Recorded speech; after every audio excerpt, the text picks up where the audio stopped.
Hello guys, Nicky here. Today I wanted to start a new series on this channel called Calling the Card, where basically using just what I know from the last pay-per-view and the Raw afterwards, I'm going to try and predict the entire card of the next pay-per-view. Why? I thought might be fun. But I was originally going to do this for Survivor Series, but I was in the process of moving at the time, and by the time that I got the whole thing recorded, it was already 2 Raws later, and it would have just come off as not quite as interesting.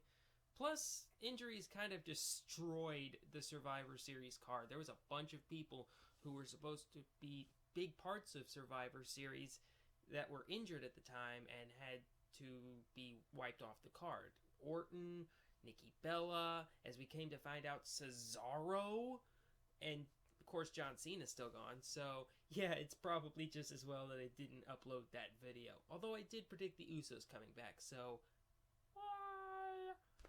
But TLC is coming up, one of the worst pay-per-views of the year usually. Last year, it was atrocious! Let's see if the WWE cannot be a bunch of dumbasses this time. So, what do we know so far? Well, as of right now, there's only one match that has been confirmed on the first Raw after Survivor Series for TLC, and that is Roman Reigns versus Sheamus. But to be fair, Sheamus... Okay, I don't want to go too far into this, because we're doing a Survivor Series recap video. It probably will be going up around the same time, so I don't want to go too deep into that, but Sheamus as world champion just doesn't do much for me. But what does do a lot for me is the fact that the Eurotrash faction is together. Sheamus, Barrett, and Rusev. I can dig it. Just so long as they don't, get made to look like a bunch of asses every time they show up, which they kind of did on Raw, but meh. But either way, Sheamus versus Reigns, TLC match. I really expect there to be a whole bunch of interference, a lot of shenanigans, and Sheamus will probably get the win there. But, oh well. So, on to actual predictions about stuff. Well, let us see here. What else is going on? Well, the New Day had a 1-year anniversary Country Music Jamboree Open Challenge thing, which was amazing. That was great stuff. But they didn't actually, challenge anyone. They kind of rescinded the challenge, which is fine. I'm okay with that. And the reason that they rescinded it was because they were interrupted by both the Lucha Dragons and the Usos. Now, let's think here. We've got 3 teams vying for the title. The New Day, the Dragons, and the Usos. And the pay-per-view that's coming up is TLC. I think you know where this is going. Now, it looks like the obvious answer would be a New Day, Dragons, Usos, triple threat TLC tag team match. Just like in the good old days. I love it, Moggle. But, if we're doing multi-team TLC tag team matches, isn't there someone we're leaving out? So instead, let's make it a 4-way dance. New Day, Dragons, Usos, and Dudleys. TLC match for the Tag Team Championships. You give me that, I will watch TLC. I don't even care about... I'm not here for Shane's. Did I really say that? What? But I will be there for New Day, Dragons, Usos, Dudleys. That is my jam. What other matches will we got? Well, how about for the Intercontinental title? Kevin Owens. Well, he seems to be getting awfully comfortable with Dean Ambrose lately. They faced against each other at Survivor Series, and Dean beat Owens.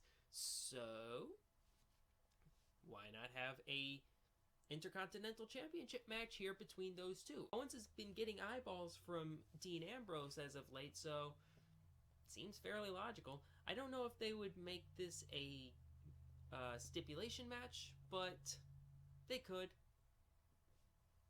It'd be fun. What else we got? United States Championship. Alberto Del... Yeah, Alberto is just... Oh my god, I forgot how boring Alberto was. And on top of that, he looks absolutely like he would rather be anywhere else. This cannot be stated strongly enough. Alberto Del Rio needs to go back to AAA. Like, I know that he's basically a wrestling mercenary, but at the same time, this is what you're giving us? Is this worth it? Is this Mex America bullshit worth it? Because it really is not. Right now, it looks like Alberto's title reign is probably going to end at the Royal Rumble when Big Match John makes his long-awaited return and saves us from this Mex America bull. Oh my god. Congratulations, WWE. You've got me on board with John Cena. Was this your plan all along?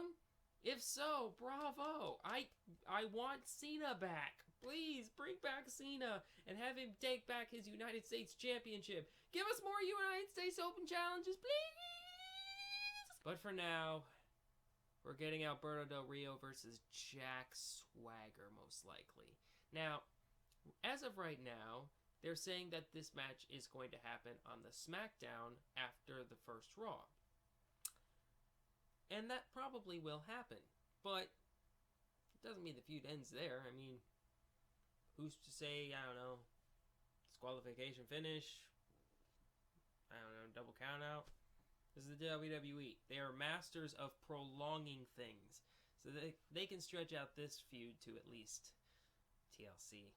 But, and quite frankly, maybe this is just weird of me, but I'm not quite as opposed to Jack Swagger as a lot of people. I mean, he's decent in the ring, and the promo that he cut on Alberto and Zeb was kind of not bad.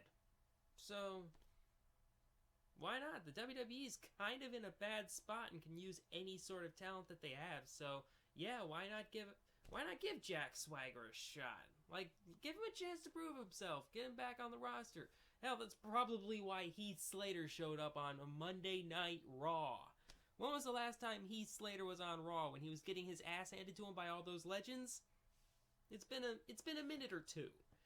But yeah, Alberto versus Swagger for the United States Championship. Again, this one probably won't have a stipulation attached to it, and that's fine. Next up, Paige versus Charlotte for the Divas Championship.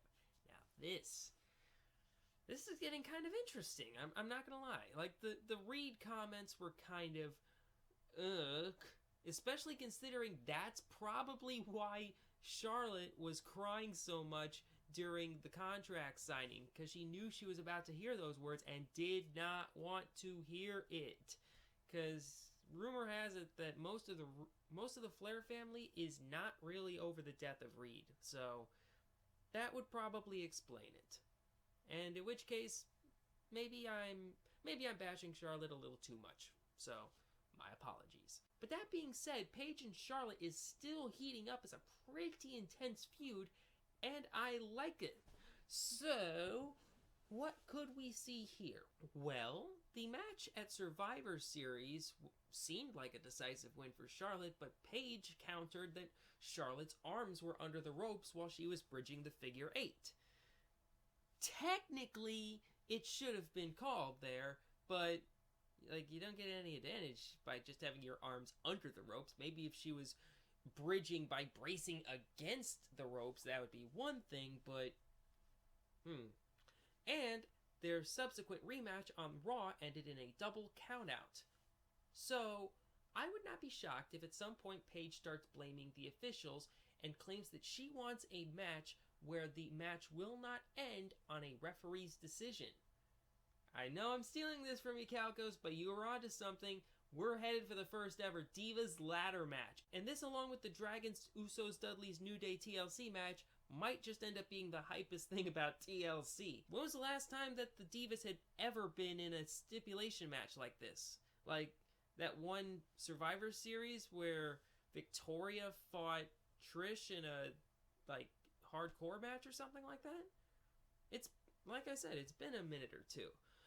So, yeah, give me Paige versus Charlotte with ladders. That could be fun.